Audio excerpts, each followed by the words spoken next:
Financial independence doesn't solve all your problems, but it removes a barrier, which is basically having all your time sucked up by an employer or a job or money worries.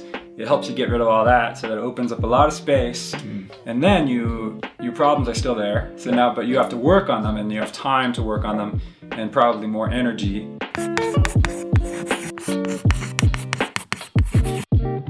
All right, welcome everyone. This is Coach Carson TV. If you're new here, be sure to hit that subscribe button so you don't miss anything in the future. And I'm really excited to be here today with Pete. My friend Pete, you might know him as Mr. Money Mustache. So thanks for coming to talk with me a little bit. It's a pleasure. Yeah. I think we'll see how the show comes out. Well, we're here in Colorado. We were hanging out with some friends at a house, having a lot of fun. And it got me thinking about post-financial independence. I talk a lot on this YouTube channel about real estate investing, talk about some of the tactical stuff, but I'm more interested in asking you today about some of the just life, what you do when money is not as much of an issue. So I want to start with a question, kind of a day-to-day question. If you had to just wave your magic wand and you said, hey, here's an ideal day or the types of activities I do during a day, I think people might be curious, just what is that? What kind of stuff do you do when you wake up and say, this is a good day? Yeah, okay, well, this is a good question, first of all, for me, because on the blog, I'm sometimes known for being like a numbers guy and tactics, but really I don't think about that at all because it's so long ago. Like I retired at 30 years old, now I'm 45, so it's been like almost 15 years of being retired. And at that point, you're not really thinking about money anymore. You're trying to think about just how to live a good, productive life with like lots of open time, and you can basically do whatever you want, so you don't want to blow it. So I've settled like through trial and error, just I like to wake up naturally, like I don't use an alarm clock, but I still really need to work. I like to work hard, and for me that means physical work. So I started a co-working space, basically bought a building in downtown Longmont, Colorado, where I live, and do a bunch of carpentry and renovation on that. And then we started signing up members, which basically become friends and business partners for each other and for me. So my day just looks like more like just a local business owner who walks and bikes around town and does a lot of construction and occasionally helps people with their finances, like having meetings or doing spreadsheets with them. And then that's about half of my time. That's the free time. And then the other half I'm pretty focused on being the dad because I have a boy who's 13 going on 14. So I like to spend like unlimited time with him. So whenever he's available and not in school, I try to put that first, and then I throw my personal projects like work into all the spare time when he's busy with his friends or school or with his mom. So that makes it so I never have to say no to him. Let's talk about parenting, because it's something really on my mind a lot. And sometimes I find the money part of the equation easier than the parenting part of the equation. I don't know if you find that sometimes. Yeah, and you have more kids than me too. So yeah, I've got twice the number. Yeah. Two instead of one. But one of the interesting things I think in your story is your early retirement, the beginning of that, leaving your job was actually, at least in my understanding, was to be a more full-time parent.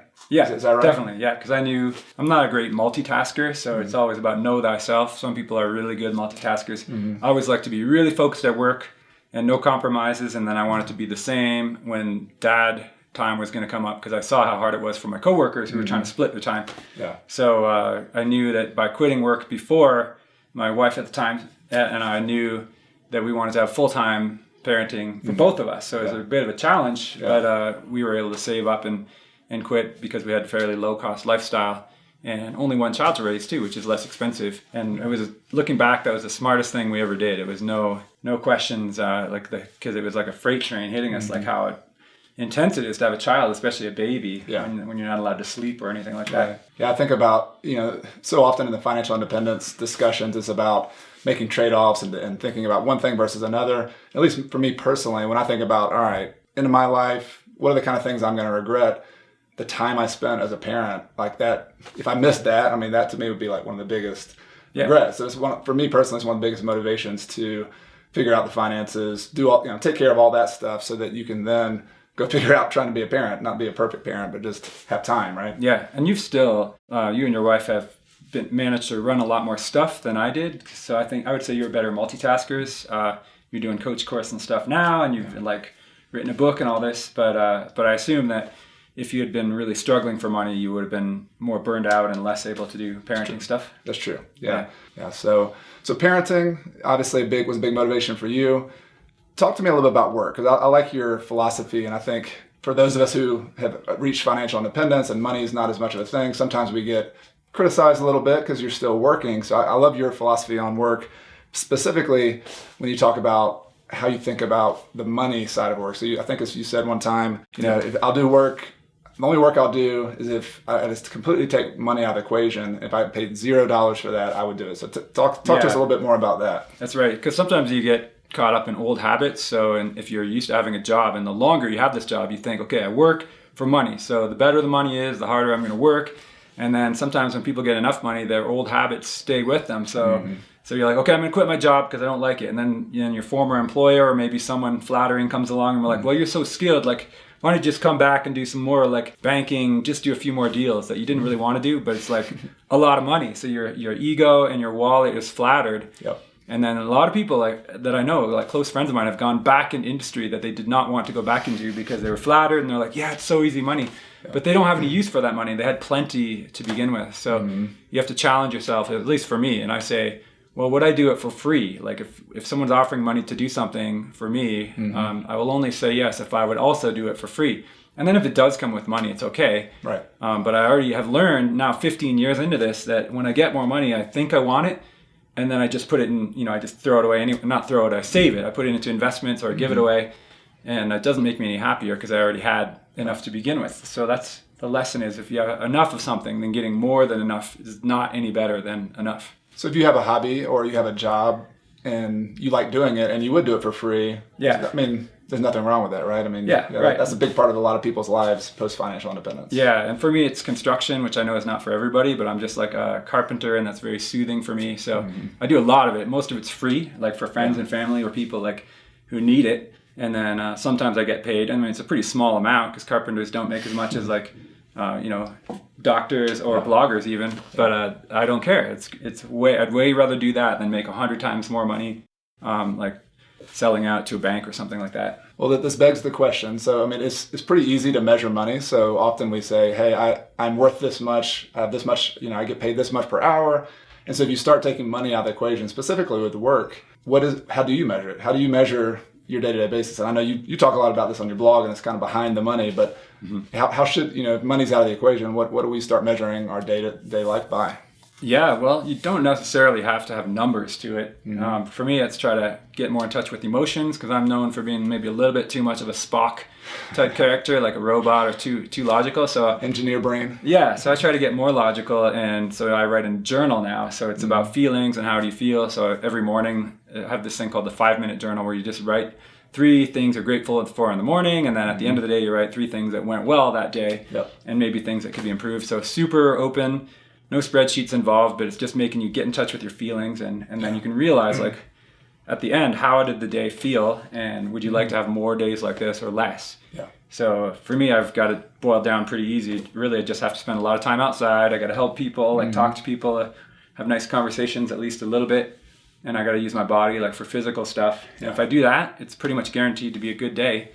Even if I do a lot of other things like computer work and And behind all that's happiness, right? Happiness is the logical pursuit. Yes. Didn't you say that? Something like that? Yeah. So I love that. I love that about your philosophy, and I admire that, is that, we're all struggling. We're all people who are trying to get better. But when financial independence, a big part of that is it's like a big experiment to figure out who you are and what you're all about and what things make you happy. And so when you don't have that money part of the equation, it might be going back to a job that you could do for free. It might be being a parent. It might be writing in a journal. There's all sorts of things that you can experiment on this thing called your life with the goal of being happier, more fulfilled, and I think that's pretty cool. Definitely. It just opens up. Financial independence doesn't solve all your problems, but it removes a barrier, which is basically having all your time sucked up by an employer or a job or money worries.